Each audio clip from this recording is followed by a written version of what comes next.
ရွှေအိုရောင်အံ့မွေစေစံကောင်းတစ်လက်နနွင်းဆိုတာကျမတို့မြန်မာလူမျိုးတွေရဲ့အိမ်တိုင်းမှာမရှိမဖြစ်တဲ့ဟင်းကပ်အမွှေးဆိုင်တစ်ခုပါသူ့ရဲ့ထူးခြားတဲ့ရွှေဝါရောင်နဲ့တင်းပြတ်တဲ့အနံကြောင့်ဟင်းလျာတွေကိုအရသာရှိစေအောင်သာမကကျန်းမာရေးအတွက်လည်းများစွာအကျိုးပြုပါတယ်ရှေးခေတ်ကလေးကမြန်မာတိုင်းရင်းဆေးပညာမှာနနွင်းကိုအစွမ်းထက်ဆေးဝါးအဖြစ်အသုံးပြုခဲ့ကြပြီးတော့ခေတ်သစ်သိပ္ပံပညာရှင်တွေကလည်းသူ့ရဲ့ဆေးဘက်ဝင်အစွမ်းတွေကိုအတည်ပြုနေကြပါပြီနနွင်းက4 ပေ 5 ပေလောက်မြင့်တဲ့အရွက်ရောင်ပင်စီတစ်မျိုးပါမြေအောက်မှာဘဲဥပုံမြစ်ဥတွေရှိပြီးတော့ဒီဥတွေရဲ့အတွင်းသားကတောက်ပတဲ့ရွှေဝါရောင်ရှိပါတယ်။နနွင်းမျိုး9မျိုးလောက်ရှိတဲ့အနက်ဆေးဖော်ဆက်ရမှာတော့နနွင်းရိုးရိုးကိုပဲအဓိကသုံးကြပါတယ်။သူ့ရွက်တွေကရှည်မျောလေးတွေဖြစ်ပြီးတော့ရွက်ညာကရွက်ပြားနဲ့အလျားညီပါတယ်။ဝါဆိုဝါကောင်လာတွေဆိုရင်စိတ်ဖူးပွင့်နဲ့တူတဲ့အဝါနုရောင်ပွင့်လေးတွေပွင့်လေးရှိပါတယ်။မြန်မာဆေးကျန်းတွေကနနွင်းဟာပူတဲ့တက်ရှိပြီးတော့ဆက်ရှာရှာခါတက်တက်စိတ်တဲ့အရာသာအနှင်းငယ်စီပါဝင်တယ်လို့ဆိုပါတယ်။ခန္ဓာကိုယ်နှွေးစေပြီးတော့လေကိုနှိမ်နှင်းတဲ့အပြင်ဝမ်းမီကိုတောက်စေလို့အစာမကြေတာတွေကိုပျောက်ကင်းစေတယ်လို့ဖော်ပြထားပါတယ်။နနွင်းဟာယောဂအမျိုးမျိုးကိုပျောက်ကင်းစေနိုင်ပြီးအသက်ရှည်စေတဲ့ဆေးအဖြစ်ထင်ရှားပါတယ်။အမျိုးမျိုးသောဆေးဖော်ဆက်မှုတွေမှာလည်းမရှိမဖြစ်အသုံးပြုကြပါတယ်။ကိုဝင်ဆောင်ချိန်ဖျားနာတာခလေးမွေးပြီးသွေးတက်တာသွေးပုတ်ကြံတာသွေးမတန့်တာချိနေတာအသားအေးတာ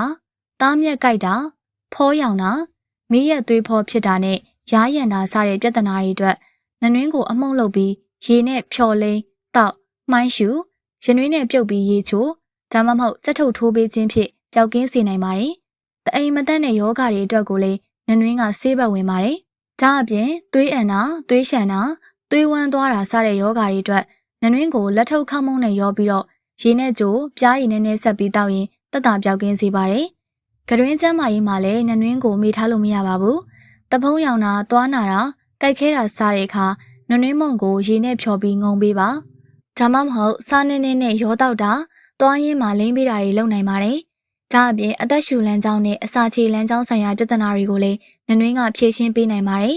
နနွင်းကချောင်းဆိုးတာပန်းနာရင်ကျက်လိုယောဂတွေအပြင်ဝမ်းလျှောတာကိုပါပျောက်ကင်းစေပါတယ်လေထိုးလေအောင်တတ်တဲ့သူတွေအနေနဲ့နနွင်းကိုစားအနှင်းငယ်ခတ်ပြီးတစ်နေ့3ချိန်တောက်ပေးရင်လေတွေပြေပြီးတက်တာလာပါလိမ့်မယ်အလုတ်ပင်မနာဖျားနာကြိုက်ခဲတာကိုလက်နာကျင်တာတွေအတွက်အထူးကောင်းမွန်တဲ့ဓာတ်စာပါအဆင့်မြင့်ရောင်ရမ်းနေတာတွေရှိရင်ဆေးတောက်ဆရာမလို့ပဲပျောက်ကင်းသွားနိုင်ပါတယ်ဒါအပြင်ရင်သားကင်ဆာစီးကျိတ်ကင်ဆာအရေပြားကင်ဆာဥမာကြီးကင်ဆာအကျိတ်ကင်ဆာနဲ့သွေးကင်ဆာစတဲ့ကင်ဆာအမျိုးမျိုးဖြစ်ခြင်းကနေကာကွယ်ပေးနိုင်တယ်လို့လေ့လာတွေ့ရှိထားပါတယ်ဒါရင်မကသေးပါဘူးအစီခြေဖြတ်နှုံးကိုကူညီပေးပြီးခန္ဓာကိုယ်အလေးချိန်ထိန်းခြင်းကိုလည်းအကူအညီပေးပါတယ်အသေးမှာများလာတဲ့အစိတ်တောက်တွေဖယ်ရှားရမှာလည်းအသုံးဝင်တဲ့အပြင်သွေးကြိုစီးကြိုကိုပါထိန်းချုပ်ပေးပါတယ်။ကင်ဆာဝေဒနာရှင်တွေအတွက်ကူထုံးဖြစ်တဲ့ဓာတ်ကင်ခြင်းကြောင့်ဖြစ်တတ်တဲ့ဘေးထွက်ဆိုးကျိုးတွေကိုလည်းလျော့နည်းစေပါတယ်။ဒီလောက်ကောင်းတဲ့နနွင်းဟာတင်းလက်တကန်းမှာရှိနေတာပါ။မသိသူကြော်သွားတိသူဖော်စားဆိုသလိုတကယ်အသုံးဝင်တဲ့ဆေးတက်လက်ပါ။အထူးသတိပြုရမှာကတော့နနွင်းရဲ့အာနိသင်တွေကိုအပြည့်အဝရရှိဖို့အတွက်နနွင်းမုံစစ်စစ်ကိုရွေးချယ်ဝယ်ယူဖို့လိုအပ်ပါတယ်။ယုံကြည်စိတ်ချရတဲ့ဆိုင်ကနေဝယ်ယူသင့်ပါတယ်နော်။နနွင်းအစ်စ်မဟုတ်ပဲဆန်မုံကိုဆေးဆိုးထားတာမျိုးတွေနဲ့တွေ့ရင်ဆေးဘက်ဝင်မှုမရှိတဲ့အပြင်ကျန်းမာရေးကိုပါထိခိုက်စေနိုင်လို့တေချာရွေးပြီးမှဝေးကြပါရှင်။